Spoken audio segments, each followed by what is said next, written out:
बच्चों, आज हम कक्षा 11 में संस्कृत दिग्दर्शिका में पंचमः पाठा गीतामृतम पढ़ेंगे। इसमें गीता का अमृत है। गीता मृतम का मतलब है गीता के जो उपदेश हैं वो इस पाठ में दिए गए हैं, वो अमृत के समान हैं। तो इसके बारे में हम आज पढ़ेंगे।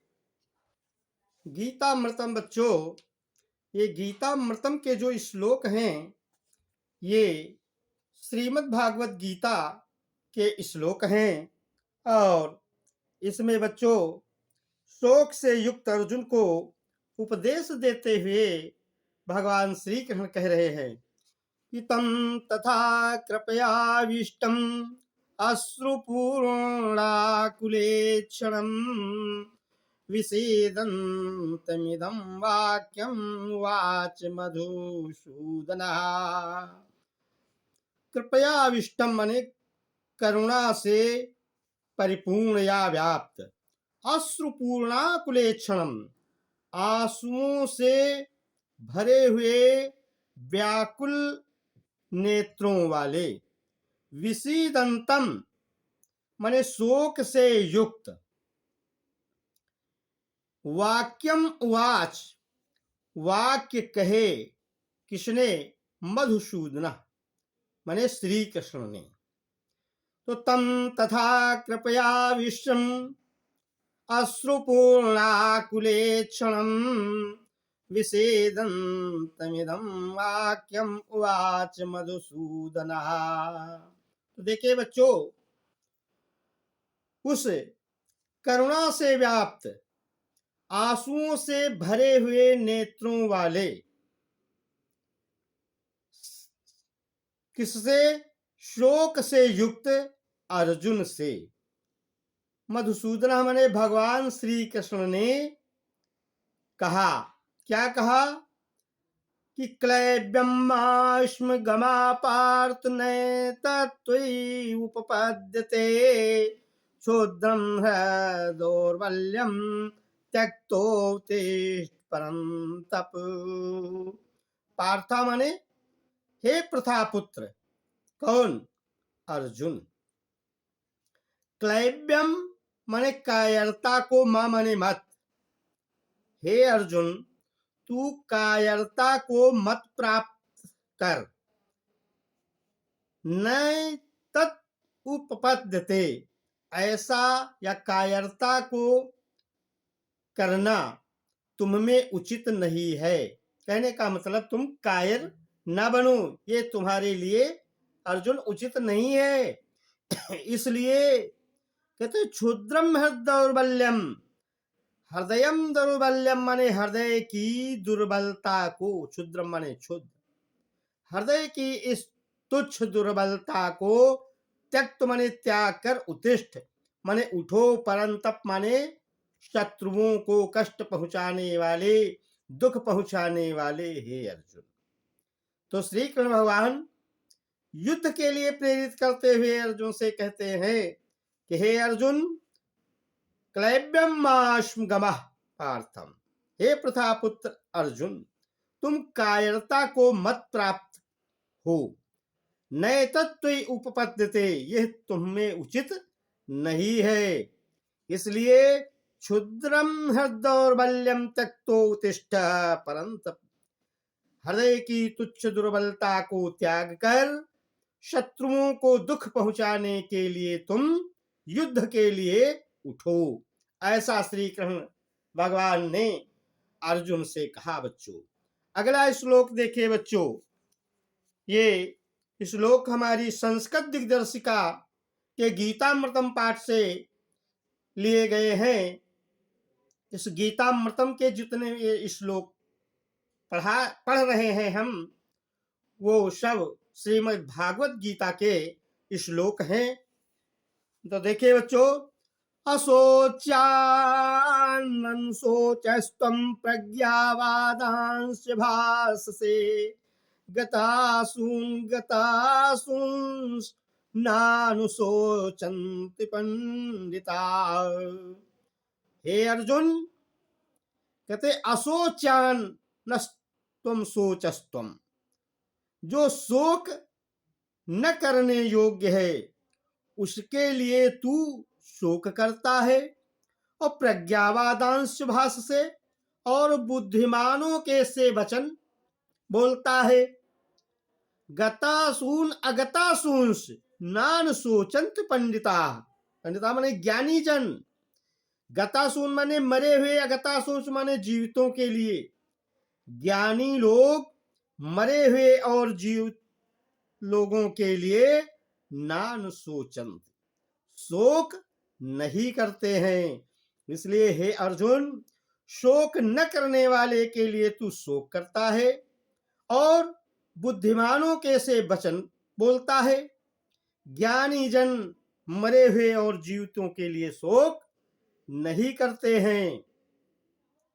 अगले श्लोक में बच्चों देखो बताया जा रहा है कि इसमें बुद्धिमत्ता का वर्णन करते हुए भगवान कृष्ण ने कहा है कि देहिनो अस्मिन् यथा देहे कौमारं यवनं जरा तथा देहांतर प्राप्ति धीरेस्तत्र न मुह्यति। देहिनो अस्मिन्, जीवात्मा की इस देह माने शरीर में, यथा माने जैसे, कौमारम माने कुमार, यवनम माने युवावस्था और जरा माने बुढ़ापा।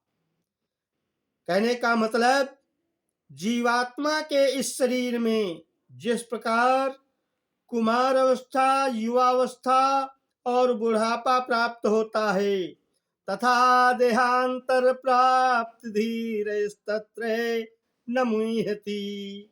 तथा माने वैसे ही देहांतर प्राप्त माने मरणोपरांत, मरने के बाद नवीन शरीर की भी प्राप्ति होती है। इसलिए धीर पुरुष इसमें मोहित नहीं होते हैं। आगे देखिए बच्चों, जीवात्मा की विशेषता का वर्णन अगले श्लोक में किया गया है कि जीवात्मा में क्या विशेषता है। सारी चीजें तो बच्चों नश्वर हैं, लेकिन यह जीवात्मा जो है वो नश्वर नहीं है।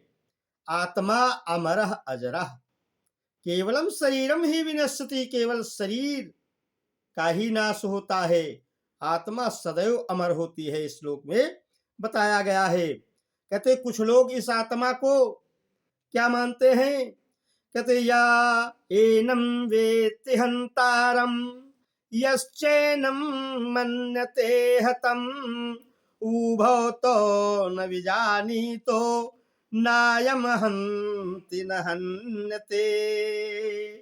या माने जो, एनम माने इसको, वेत्ति माने समझता है। कैसा, कहते हंतारम, जो इस आत्मा को मारने वाला समझते हैं। यश्चैनम मन्यते हतम, या इसे मरा हुआ जानते हैं। उभौ तो माने वे दोनों ही, ना माने नहीं, बीजानी तो माने नहीं जानते हैं। क्योंकि नायम हंति न हन्यते, यह आत्मा न किसी के द्वारा मारी जाती है और न यह मरती है। इसलिए वे दोनों ही नहीं समझते हैं, जो इसे मरा हुआ समझते हैं या जो इसे मारने वाला समझते हैं। वे दोनों ही नहीं जानते हैं। यह आत्मा न मरती है और न मारी जाती है।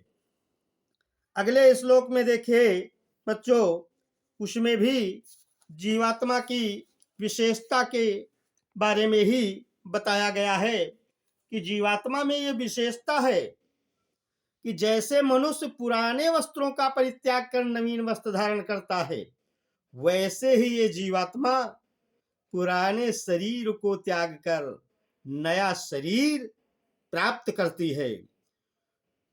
देखिए बच्चों, वासांस जीर्णं यथा विहाय नवानि गृह्णाति नरो अपराणि तथा शरीराणि विहाय जीर्णान् अन्यानि संयाति नवानि देहि। जिस प्रकार से वासांस जीर्णानि यथा विहाय, वासांस माने वस्तुओं को, जीर्णान माने पुराने, यथा माने जैसे, विहाय माने त्याग कर, नवानि माने नवीन, ग्रहणाति माने ग्रहण करता है, नरो अपराण माने मनुष्य, अपराण माने दूसरे।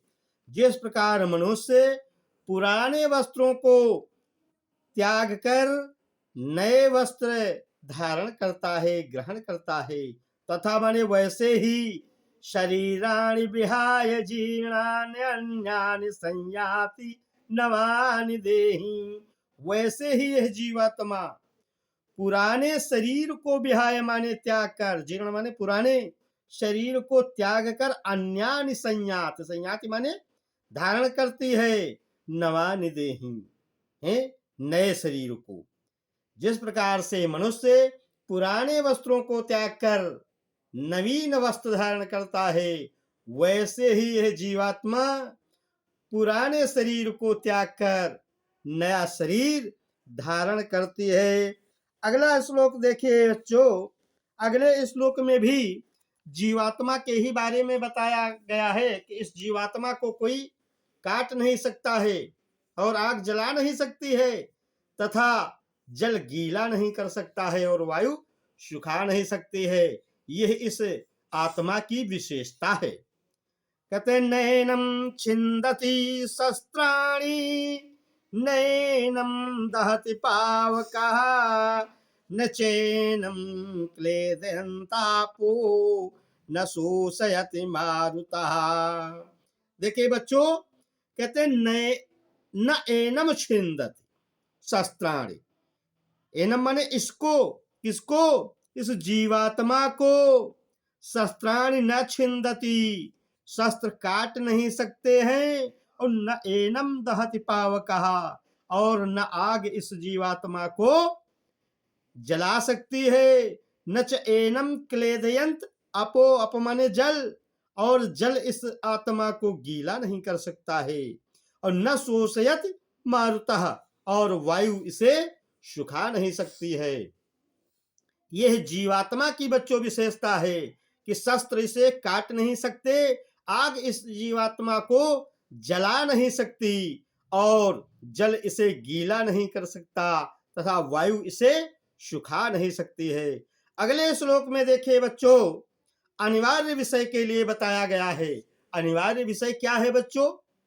है देखिए, जन्म और मरण, जीना और मरना सभी के लिए अनिवार्य है।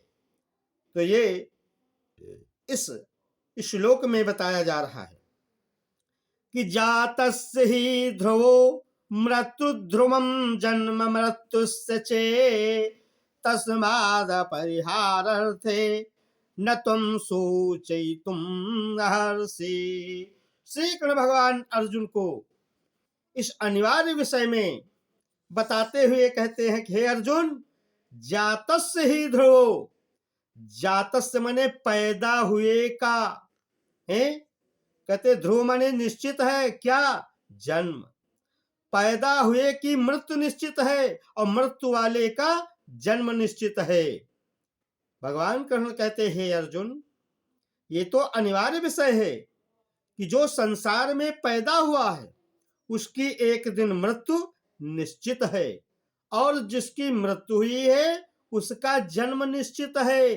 तस्मात् माने इस कारण, इस अपरिहारार्थे माने अनिवार्य विषय में, इस कारण हे अर्जुन तू इस अनिवार्य विषय में सोचयितुम न अर्हसि, शोक करने योग। बच्चों, इस श्लोक में युद्ध के महत्व को बताया गया है। भगवान श्री कृष्ण अर्जुन से कहते हैं, यदृच्छया चोपपन्नम स्वर्गद्वारम अपावृतम सुखना क्षत्रिया पार्थ लभन्ते युद्धमीदृशम्। यदृच्छया माने स्वेच्छा से, उपपन्नम माने प्राप्त हुए, स्वर्ग द्वारम अपावृतम, अपावृतम माने खुले हुए। श्री कृष्ण भगवान कहते हैं कि हे अर्जुन, प्रथा माने कुंती के पुत्र, हे अर्जुन, स्वेच्छा से प्राप्त हुए स्वर्ग के द्वार रूपी खुले हुए युद्ध को कहते हैं सुखिना क्षत्रिया लभन्ते युद्धमीदृशम। भाग्यशाली क्षत्रिय लोग ही प्राप्त करते हैं, स्वेच्छा से प्राप्त हुए और स्वर्ग के खुले हुए द्वार रूपी युद्ध को, हे अर्जुन, भाग्यशाली क्षत्रिय ही लभन्ते माने प्राप्त करते हैं। आगे देखिए, भगवान श्री कृष्ण ने अर्जुन को युद्ध के लिए प्रेरित करते हुए बताया है कि अर्जुन, हतो वा प्राप्यस्य स्वर्गं जित्वा वा भोजसे महीम् तस्मादुत्तिष्ठ कौन्तेय युद्धाय कृतनिश्चया। हतो वा प्राप्यस्य स्वर्गम, कहते भगवान कृष्ण, हे अर्जुन, या तो तुम मर करके प्राप्त करोगे, क्या? स्वर्गम माने स्वर्ग को, और जित्वा वा भोज से महीम, और यदि युद्ध जित्वा माने जीत गए तो सारी पृथ्वी का भोग करोगे। तस्माद माने इस कारण, कौन्तेय माने कुंती के पुत्र, हे अर्जुन, युद्धाय कृत निश्चयः उत्तिष्ठ, युद्ध के लिए निश्चय करके तुम उठ खड़े हो जाओ। ऐसा श्री कृष्ण भगवान अर्जुन से कहते हैं, अर्जुन, या तो तू युद्ध में मर जाओगे तो मर करके स्वर्ग प्राप्त करोगे, और या फिर युद्ध को जीतकर सारी पृथ्वी का तुम भोग करोगे। इस कारण इसलिए तुम निश्चय करके युद्ध के लिए अर्जुन खड़े हो जाओ। ऐसा भगवान कृष्ण ने कहा है। बच्चों, आज हम इतना ही पढ़ करके विराम ले रहे हैं, और अगले दिन अगला पाठ पढ़ेंगे। आप सब हमारे आधुनिक हिंदी ज्ञान सागर चैनल को सब्सक्राइब करें, लाइक करें, और अपने दोस्तों को भी इससे जोड़ने का प्रयास करें। धन्यवाद।